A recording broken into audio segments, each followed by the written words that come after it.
Tonight, from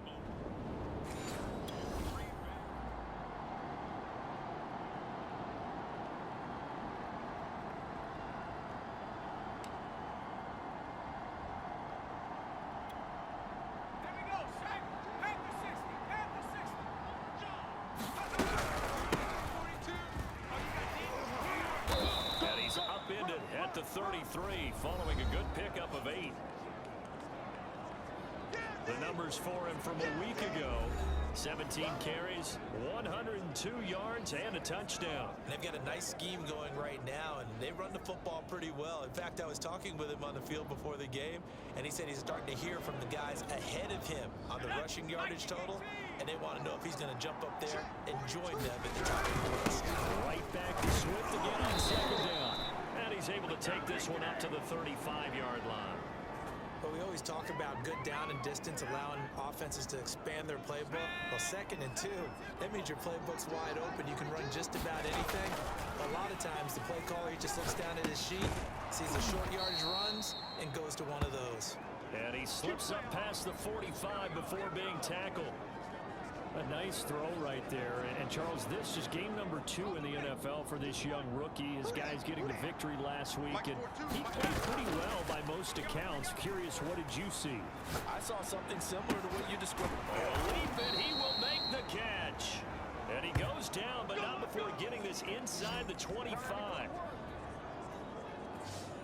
It is fun to watch the big man work the middle of the field. How about that post route there? Did an excellent job of getting his head around to look the football in and gain significant yardage.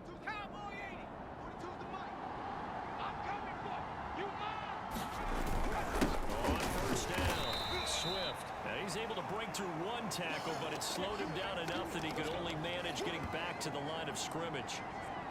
Well, this defense for the Packers, terrific last week in the season-opening victory. And no matter what's done throughout a ball game, it always comes back to blocking and tackling. That's the essence of football. But I think it's hard for people to understand just how difficult it is to tackle, especially open field. And that is caught. Touchdown, Detroit. Quintez Cephas, his 2nd touchdown on the season. And the Lions take it right down and score on the opening drive.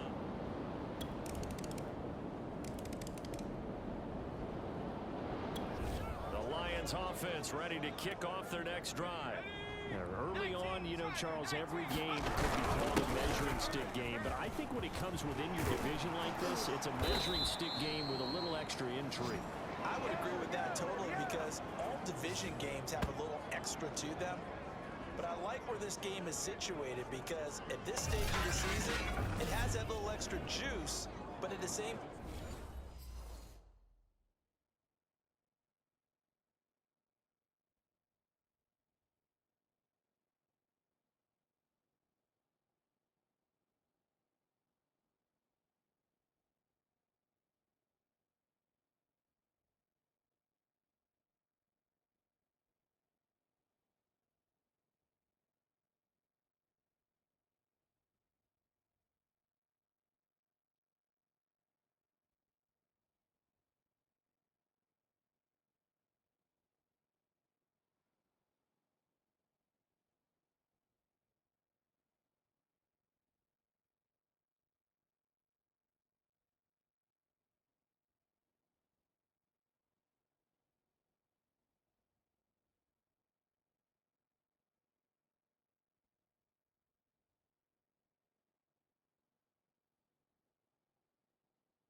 not a make or break if this were, let's say, week 15, 16, somewhere in that neighborhood. So from the 36 now, 1st and 10.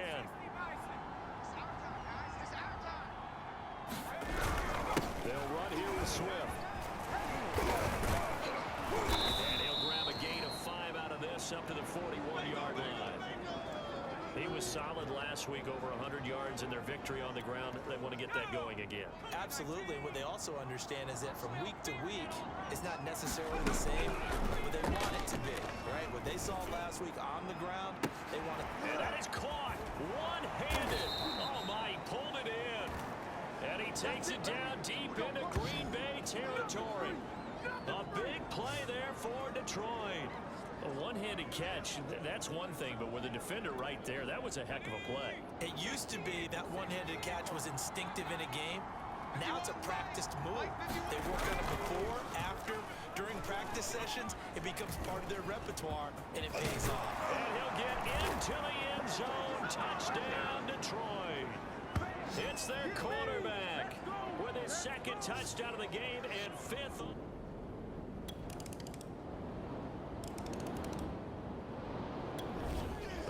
Offense ready to kick off their next drive.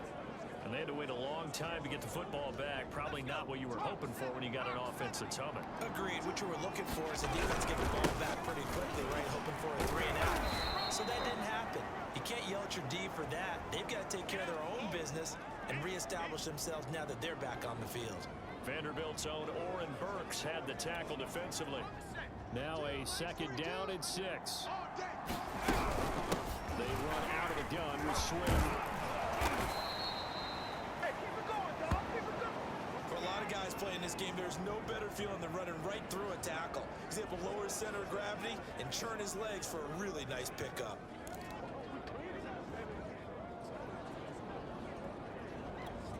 Let's go now. 70 Lions. 91 is the fight. Mike 91. Back to throw now on 1st down. Sliding out of the pocket. Now he's going to throw deep right side. And that one a little too high as it's knocked away and incomplete. The intended target, T.J. Hawkinson. And it's 2nd down.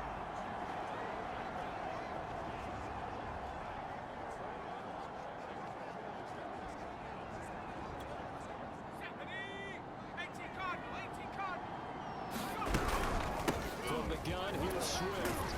And a 6-yard gain gets him right around the 43. I think we can safely say that those types of plays are the backbone of this offense. We know not every run's going to be a big hitter, but you know they'll take that type of result on each and every attempt. The Packers bringing in an extra member of the secondary here to try for the 3rd down stop. They're going to look to throw. And this almost intercepted. Not sure he saw the free safety that time. But lucky, incomplete. That'll bring up 4th down. The NFC's Pro Bowl punter a year ago, Jack Fox, on to punt for the Lions. As he's on to punt for the first time tonight.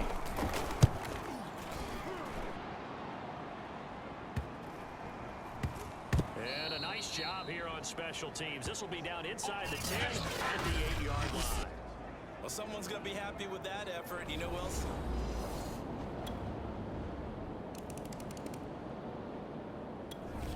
Lions offense ready to kick off their next drive. They'll look for a drive to tie this up, down 21-14 as they have it 1st and 10.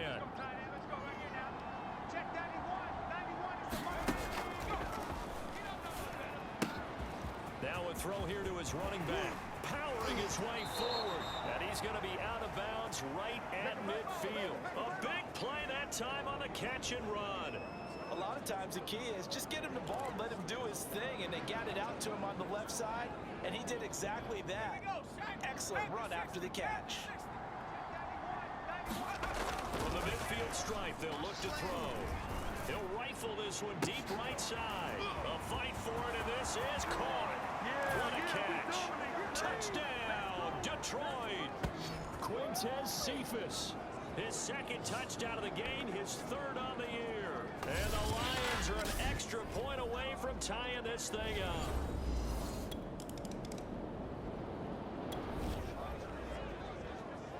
So this offense will head back out there, already in excellent field position thanks to the interception.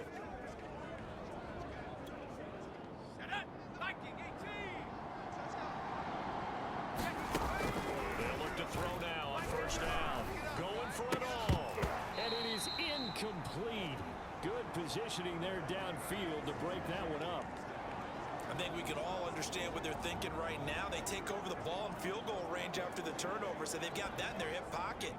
But they've got to go for the end zone and turn this into a bigger points. Their thinking is a touchdown is really what they should get from starting here. Getting 3 points at the end of this drive, that would feel disappointing. He'll get only 3 there, so it leaves him with a 3rd and 7 ahead.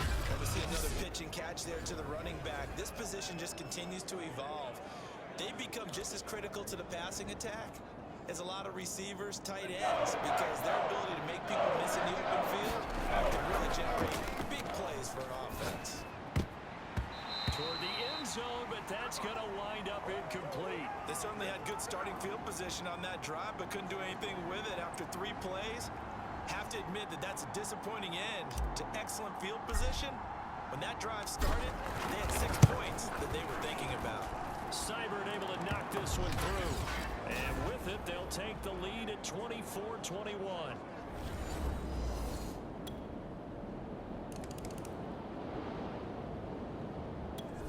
The Lions offense ready to kick off their next drive.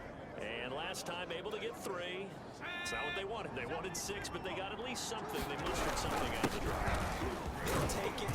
I like the way you've described it. Not ideal, but they'll take it. Anything to put some points on the board. But this time on offense, they don't even want to see the field goal kicker trot on the field. They want that ball in the end zone. Yeah, they'll be going for 6. A good run, got 7 on first. Here's 2nd and 3.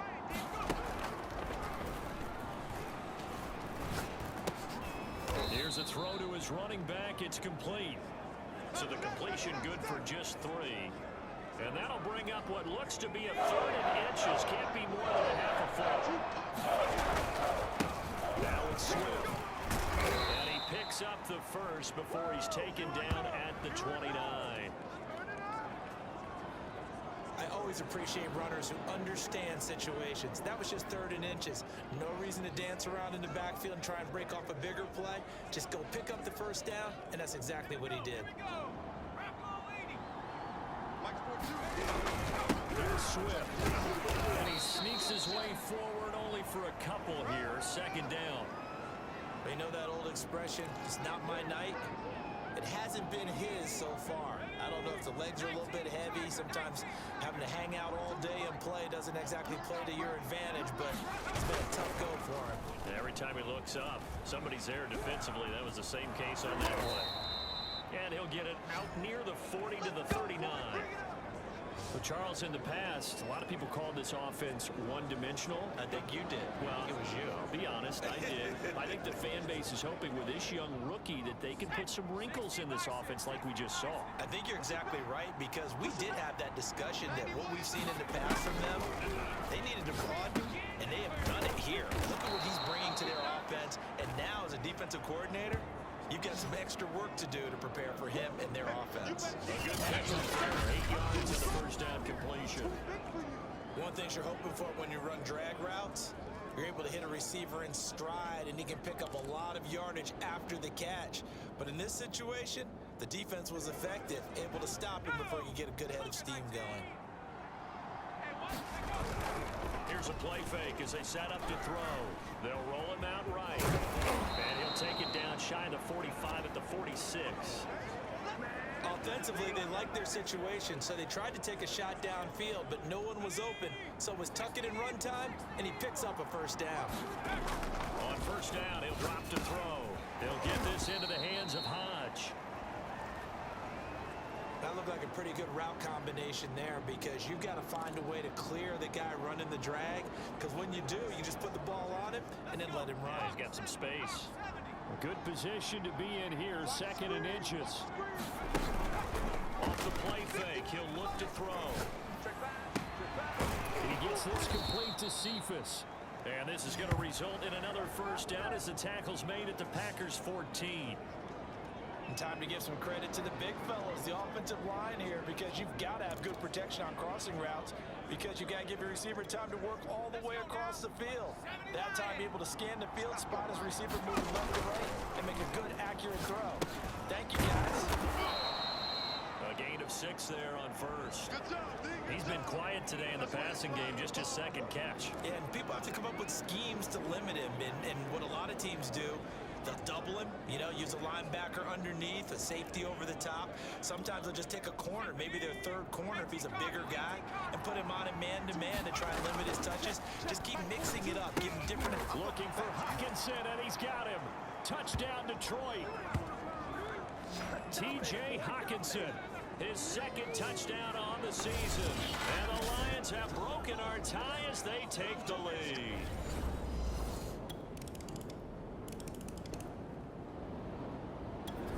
The Lions offense ready to kick off their next drive.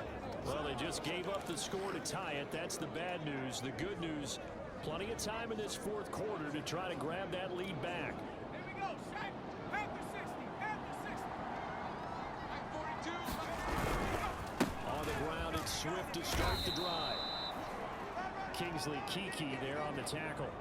But you don't turn your nose up at a gain of 4, do you? They'll take that on first down. Playbook's got to be pretty well open on 2nd and 6.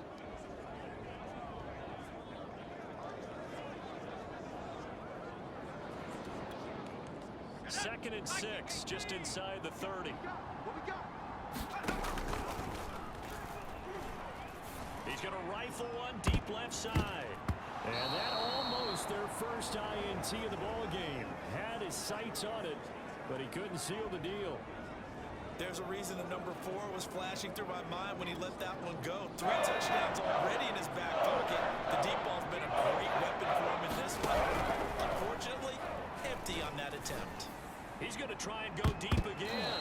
And this a leaping effort, but it's knocked away and incomplete. Finally, a good play there defensively on the deep ball. The secondary has had its struggles this entire game. Offensively, they've had their way with them. So they're forced to punt on 4th as this one's away. Taylor now returning it. 54-yard punt, 14 on the return, nets him 40. And it'll be Pat.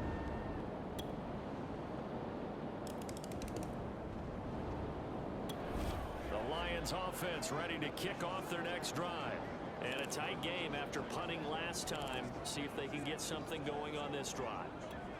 As they head to the field now, with the game this close, you got to feel there's a sense of urgency for them going on offense right now. But they have to do it without letting panic creep in and affect their play. A 50-50 ball here, and it's intercepted. Picked off by Jair Alexander. And the Packers force the turnover. They'll take over at their own 27. So this is something we didn't see at all from this offense in the video.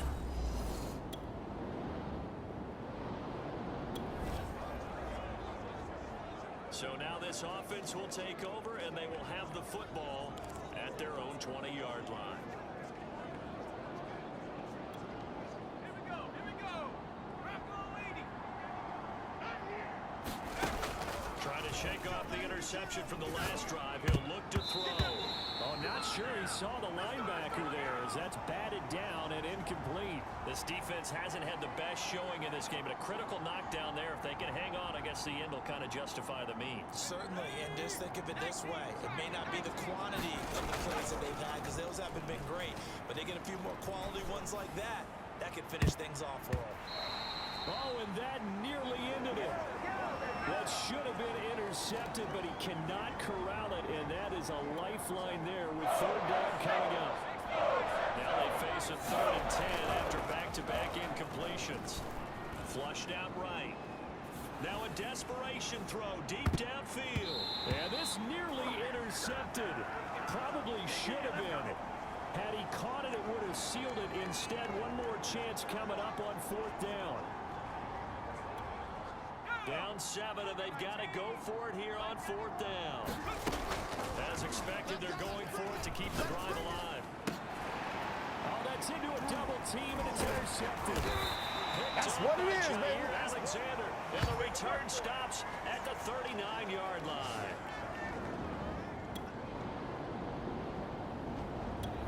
The Lions offense ready to kick off their next drive.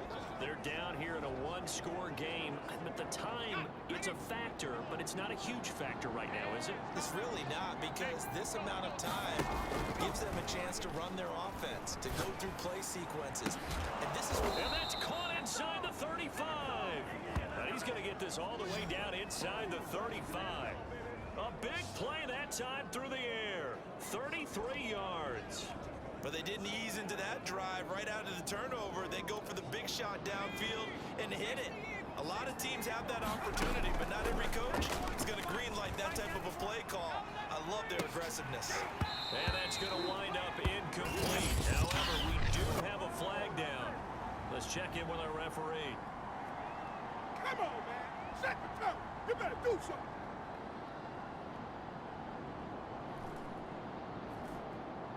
So the pass incomplete in the end zone, but contact and pass interference. And now where does the ball get placed? At the 1-yard line. 1-yard line. They gave up excellent real estate on that one. That's going to look really, really well for the guys who threw it. And yes, he's into the end zone. So they get the late score they needed. And now the extra point can tie this thing up in the final minute.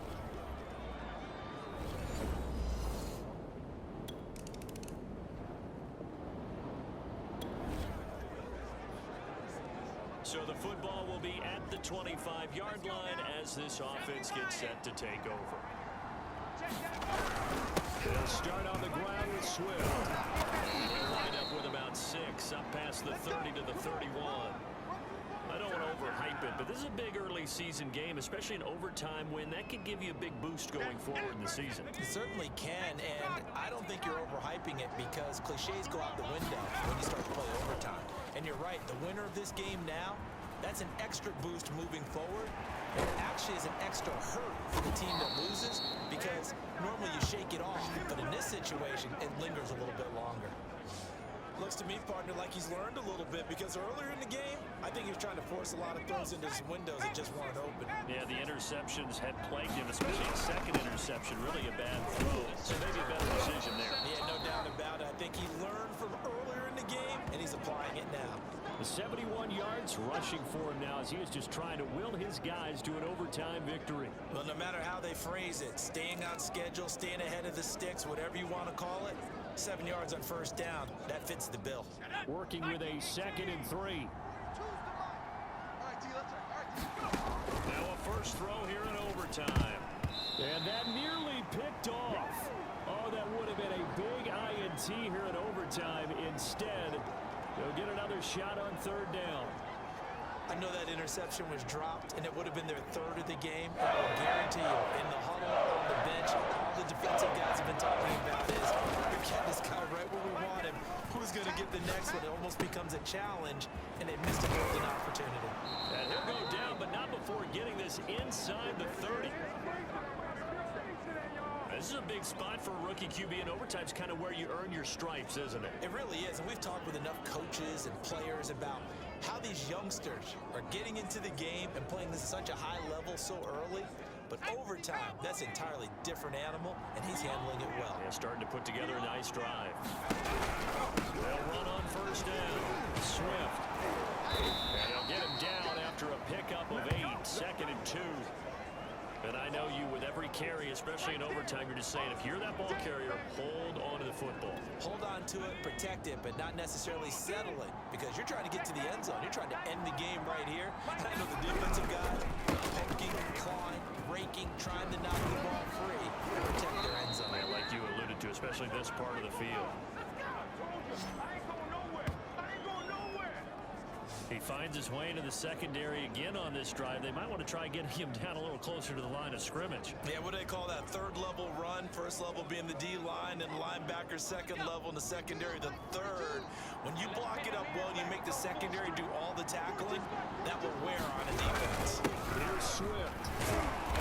And he's able to get it down to the 2-yard line. Give him 4 on the carry there at 2nd and goal. They've had some success here in overtime on this opening drive running the football right back to that well. And why not? When you have that kind of success, make them stop you, and until they do, keep going back to that well you just spoke about. I think there's more water there available to them. Williams. And he is in for the score. And it is absolute stunned silence here as they win it on the road in overtime. As the fans exit back out through the turnstiles, not happy looks on their faces. Feel like they probably let this one slip away at home in overtime. I would agree with that, and their unhappiness hurts the guys at concession stands on the way out, right? Not stopping to buy something for the kids. They just want to get home. But what a dramatic way to finish this bad boy off. I mean, this game was dramatic all the way through. That's why we got to overtime. And then to go ahead and finish it this way, the fans streaming out unhappy. But the team that came in here and won this one on the road, they sprinted to their locker room. And speaking of buying things, dinner on you tonight, Davis. I kind of figured that was coming. So for Detroit, it was a great all-around performance as they come out of this one with the victory. And they'll head back home next week to take on the Baltimore Ravens. Meanwhile, for the Packers, they'll fall to 1-1. And they'll try to get back to their winning ways next week as they head to Santa Clara to take on the 49ers. And for Charles Day,